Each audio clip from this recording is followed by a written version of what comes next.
اچھا، عام طور پر ہم سب یہی سوچتے ہیں نا کہ ہر حرف کی ایک ہی آواز ہوتی ہے، مطلب بے کی آواز با ہے، تا کی آواز تا ہے۔ جی، ایک طے شدہ آواز۔ بالکل، لیکن آج جو ہمارا سبق ہے، سبق نمبر 16، یہ تو ہمیں کچھ ایسے کرداروں سے ملوا رہا ہے جو گرگٹ کی طرح رنگ بدلتے ہیں۔ بہت خوبصورت تشبیہ ہے، یعنی ایسے حروف جو اپنے پڑوسیوں کو دیکھ کر اپنی پوری شخصیت ہی بدل لیتے ہیں۔ اور آج ہم اسی پر بات کریں گے، آواز کی معماری پر، خاص طور پر یہ جو تصور ہے تفخیم کا۔ یعنی حرف کو ایک بھاری، ایک گونجدار آواز دینا۔ جی ہاں، ایک ایسی پرشکو آواز جو پورے منہ کو بھر دے، ایک وزن ہو اس میں۔ اور پھر اس کا بالکل الٹ بھی ہے، ترقیق، یعنی حرف کو بہت ہلکا، بہت باریک پڑھنا۔ تو آج کا ہمارا مشن یہی ہے کہ ہم صفحہ 30 اور 31 کو دیکھیں اور ان تین روپ بدلنے والے حروف کے راز کو سمجھیں، الف، لام اور را۔ جی، کہ یہ کب بھاری ہوتے ہیں اور کب بالکل ہلکے پھلکے ہو جاتے ہیں۔ تو چلیں بنیادی تصورات سے شروع کرتے ہیں، تفخیم اور ترقیق۔ دیکھیں، تفخیم کا مطلب، جیسا ہم نے کہا، حرف کو موٹا یا پر کر کے پڑھنا ہے۔ زیادہ تر حروف کی ایک طے شدہ کیفیت ہوتی ہے۔ اچھا۔ جی، جیسے حروف مستعلیہ ہیں، خا، صاد، ضاد، غین، طا، قا، ظا، یہ ہمیشہ ہی پر یعنی موٹے پڑے جاتے ہیں، یہ اپنی آواز کبھی نہیں بدلتے۔ تو یہ تو ایسے لوگ ہوئے ہیں جو ہر حال میں ایک جیسے ہی رہتے ہیں۔ بالکل، لیکن ہماری دلچسپی آج ان میں نہیں بلکہ ان تین میں ہے جو محفل دیکھ کر اپنا انداز بدل لیتے ہیں، الف، لام اور را۔ اس کو سمجھنے کے لیے میرے ذہن میں ایک مثال آ رہی ہے۔ جی بتائیے۔ ان تین حروف کو ایک تھرموسٹیٹ کی طرح سمجھیں۔ زیادہ تر حروف کا ٹیمپریچر فکسڈ ہے۔ اچھا؟ جی، لیکن الف، لام اور را یہ ماحول کے مطابق خود کو ایڈجسٹ کرتے ہیں، جیسے زبر اور پیش، یہ گرم سیٹنگز کی طرح ہیں، یہ حرف کو پھیلا کر آواز کو بھاری کر دیتے ہیں۔ واہ، بہت خوبصورت مثال ہے۔ اور اسی منطق سے زیر جو ہے وہ ٹھنڈی سیٹنگ ہو گئی۔ بالکل، وہ حرف کو سکیڑ دیتی ہے جس سے آواز باریک ہو جاتی ہے۔ یہ تشبیہ تو بہترین ہے۔ تو اسی تھرموسٹیٹ کو ذہن میں رکھتے ہوئے سب سے پہلے لام سے شروع کرتے ہیں۔ اس کا اصول سب سے الگ اور واضح ہے۔ لام کا معاملہ واقعی بہت دلچسپ ہے۔ عام طور پر تو یہ بہت ہی باریک آواز والا حرف ہے، لیکن ایک خاص جگہ پر آ کر یہ اپنی پوری شان دکھاتا ہے۔ بالکل، یہی بات ہے، اور وہ خاص مقام ہے اللہ کا نام، جسے اس میں جلالت بھی کہتے ہیں۔ صرف وہاں پر؟ جی، صرف اور صرف اس مقام پر لام کو پر یا موٹا پڑھا جاتا ہے تاکہ آواز میں وہ عظمت اور جلال پیدا ہو۔ اس کے علاوہ لام ہمیشہ اپنی اصلی باریک حالت میں ہی رہتا ہے۔ اچھا، تو مطلب یہاں ایک سوئچ کام کر رہا ہے، ایک رائلٹی سوئچ۔ تو یہ سوئچ آن کب ہوتا ہے؟ دیکھیں، اس سوئچ کا انحصار اس حرف پر ہے جو اس میں جلالت سے فوراً پہلے آتا ہے۔ قاعدہ بہت سادہ ہے۔ اگر اللہ کے لام سے پہلے والے حرف پر گرم حرکتیں یعنی زبر ہو یا پیش ہو تو سوئچ آن ہو جائے گا اور لام کو موٹا پڑا جائے گا۔ جی، صفحہ 31 پر اس کی مثالیں بھی ہیں، جیسے ان اللہ، یہاں اللہ سے پہلے نون پر زبر ہے تو لام بھاری ہوگا، ان اللہ۔ صحیح۔ اور دوسری مثال هو اللہ ہے، یہاں بھی واو پر پیش ہے یعنی گرم حرکت، تو یہاں بھی لام پر ہوگا، هو اللہ۔ آواز کا جلال محسوس ہوتا ہے سن کر ہی۔ بالکل۔ اب دیکھتے ہیں کہ یہ سوئچ آف کب ہوتا ہے۔ یہ تب ہوتا ہے جب اس میں جلالت کے لام سے پہلے والے حرف کے نیچے ٹھنڈی حرکت یعنی زیر ہو۔ اچھا، جیسے بسم اللہ میں؟ بالکل، سب سے عام اور خوبصورت مثال۔ یہاں اللہ سے پہلے میم کے نیچے زیر ہے، اس لیے لام کو باریک پڑھا جائے گا، بسم اللہ۔ یعنی یہ صرف ایک صوتی اصول نہیں، یہ تو احترام کا ایک اظہار بھی ہے۔ زبان خود اللہ کے نام کے سامنے اپنا لہجہ بدل رہی ہے۔ آپ نے اس کی روح کو سمجھ لیا ہے۔ اگر لہجے میں بلندی ہے تو نام بھی بلند آواز میں، اور اگر انکساری ہے تو نام بھی اسی نرمی سے ادا ہوتا ہے۔ یہ تو بہت گہری بات ہے۔ جی، تو خلاصہ یہ ہے کہ لام صرف اس میں جلالت میں موٹا ہو سکتا ہے، وہ بھی شرط کے ساتھ۔ باقی ہر جگہ، ہر لفظ میں لام باریک ہی رہے گا۔ ٹھیک ہے، تو لام کا معاملہ تو واضح ہو گیا، لیکن الف کا کیا قصہ ہے؟ میں نے سنا ہے اس کی اپنی کوئی شخصیت ہی نہیں ہے۔ آپ نے بالکل صحیح سنا ہے۔ الف ان تینوں میں سب سے زیادہ غیر جانبدار ہے۔ یہ ایک آئینے کی طرح ہے۔ آئینہ؟ جی، آئینے کی اپنی کوئی شکل نہیں ہوتی نا، وہ صرف اس چیز کی عکاسی کرتا ہے جو اس کے سامنے ہو۔ الف کا بھی بالکل یہی حال ہے۔ اس کا انحصار پوری طرح اپنے سے پہلے والے حرف پر ہوتا ہے۔ اچھا، تو یہ اپنے پڑوسی کا رنگ اپنا لیتا ہے، یعنی اگر اس سے پہلے والا حرف ہیوی ویٹ ہے تو الف بھی ہیوی ویٹ ہو جائے گا؟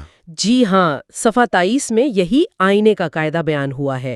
اگر الف سے پہلے والا حرف پر یا موٹا ہے تو الف بھی خود بخود موٹا پڑھا جائے گا۔ تو ایسی کوئی مثال؟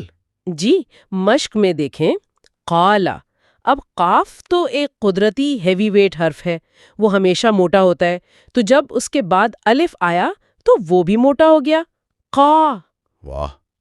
اسی طرح صراطہ میں صاد کی وجہ سے الف موٹا ہے اور طالبن میں تا کی وجہ سے؟ بالکل، اور اس کا الٹ بھی اتنا ہی سچ ہے۔ اگر الف سے پہلے والا حرف باریک ہے تو الف بھی اس کی باریکی کو ہی دکھائے گا۔ جیسے کانا میں کاف باریک ہے تو الف بھی باریک ہے، کا۔ صحیح۔ اسی طرح سراجن اور خالدن میں بھی الف باریک ہی پڑھا جائے گا کیونکہ اس سے پہلے والے حروف باریک ہیں۔ تو الف کا اصول تو بہت سیدھا ہے، یہ خود فیصلہ نہیں کرتا، صرف پیروی کرتا ہے۔ جو پڑوسی کا حال وہی الف کا حال۔ چلیں اب آتے ہیں تیسرے اور آخری حرف را کی طرف۔ مجھے لگتا ہے یہ ان تینوں میں سب سے زیادہ دلچسپ ہے۔ را واقعی سب سے زیادہ متحرک ہے۔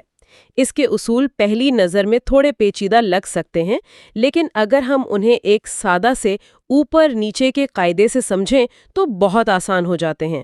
اوپر نیچے کا قاعدہ یہ کیا ہے؟ دیکھیں، را کی کیفیت کا فیصلہ زیادہ تر اس پر لگی حرکت کی سمت کرتی ہے۔ اوپر کی حرکتیں یعنی زبر اور پیش جو حرف کے اوپر ہوتی ہیں، اچھا، وہ را کو بھاری اور پر کر دیتی ہیں۔ اگر را پر زبر ہو یا پیش ہو تو را کو پر پڑھا جائے گا۔ اچھا، تو سمت اہم ہے۔ جیسے صفحہ 31 پر مثال ہے رجلن، یہاں را پر زبر ہے تو یہ پر ہے۔ جی، اور روزقو میں را پر پیش ہے، یہ بھی اوپر کی حرکت ہے تو یہ بھی پر ہے۔ اور اگر را خود ساکن ہو لیکن اس سے پہلے والے حرف پر زبر یا پیش ہو تب بھی را پر ہی رہے گا۔ جیسے ارشن میں را ساکن ہے لیکن اس سے پہلے عین پر زبر ہے تو را موٹا ہی پڑا جائے گا۔ یہ تو بہت منظم ہے۔ تو پھر باریک کب ہوگا؟ یقیناً جب حرکت نیچے کی طرف ہو۔ بالکل درست، نیچے کی حرکت یعنی زیر جو حرف کے نیچے ہوتی ہے را کو باریک اور ہلکا کر دیتی ہے۔ مثال کے طور پر رجالن، یہاں را کے نیچے زیر ہے اس لیے یہ باریک ہے۔ جی، اور اگر را ساکن ہو اور اس سے پہلے والے حرف کے نیچے زیر ہو تب بھی یہ باریک ہی ہوگا، جیسا کہ فی قرطاسن میں ہے۔ لیکن ایک منٹ، یہ تھوڑا پیچیدہ نہیں ہو گیا؟ مطلب تلاوت کرتے ہوئے ہر را سے پہلے دیکھنا کہ حرکت اوپر ہے یا نیچے۔ شروع میں ایسا لگتا ہے، لیکن یہ صرف اوپر اور نیچے کا کھیل ہے۔ ایک بار یہ تصور ذہن میں بیٹھ جائے نا تو زبان خود بخود صحیح آواز نکالتی ہے۔ یہ مشق سے آ جاتا ہے۔ لیکن یہاں ایک اور بہت دلچسپ نقطہ ہے جسے عارضی حرکت کہتے ہیں۔ عارضی حرکت؟ یہ کیا چیز ہے؟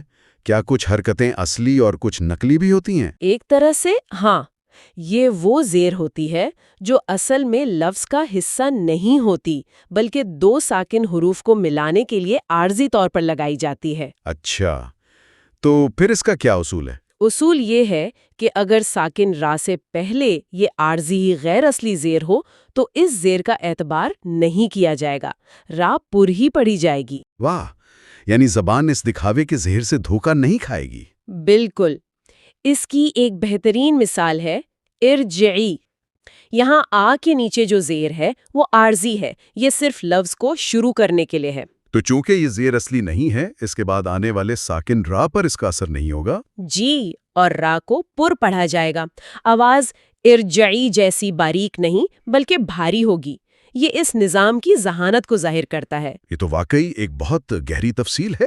اس سے پتہ چلتا ہے کہ یہ نظام صرف سطحی اصولوں پر نہیں بلکہ گہری منطق پر بنا ہے۔ بالکل، اور یہی باریکیاں تلاوت کی خوبصورتی کو بڑھاتی ہیں۔ تو اس ساری گفتگو کا خلاصہ کیا ہے؟ آج ہم نے عربی کے 3 روپ بدلنے والے حروف سے ملاقات کی: لام، جو صرف اللہ کے نام میں اپنی شان دکھاتا ہے۔ الف جو آئینے کی طرح ہے اور ہمیشہ اپنے پڑوسی کی پیروی کرتا ہے۔ اور را جس کی آواز کا انحصار اوپر اور نیچے کی حرکتوں پر ہے۔ اور اگر ہم اسے بڑے تناظر میں دیکھیں تو صفحہ 30 اور 31 کا بنیادی سبق ایک ہی ہے۔ سیاق و سباق ہی سب کچھ ہے۔ یعنی ان 3 حروف کا تلفظ کرنے سے پہلے ہمیشہ ان کے پڑوسی پر ایک نظر ڈالیں۔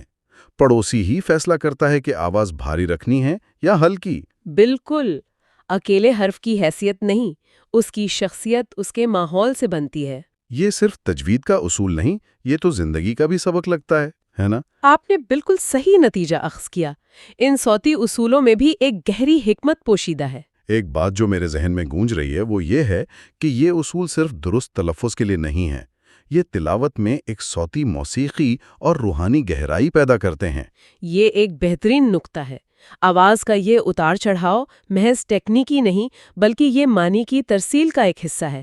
تو سننے والوں کے لیے سوچنے کی بات یہ ہے کہ آواز کا یہ زیرو بم قرآن کے معنی اور سننے والے پر پڑنے والے اثر کو کس طرح مزید گہرا کرتا ہے۔ یہ صرف کانوں کا نہیں بلکہ روح کا سفر ہے، جہاں آواز اور معنی ایک دوسرے میں ضم ہو جاتے ہیں۔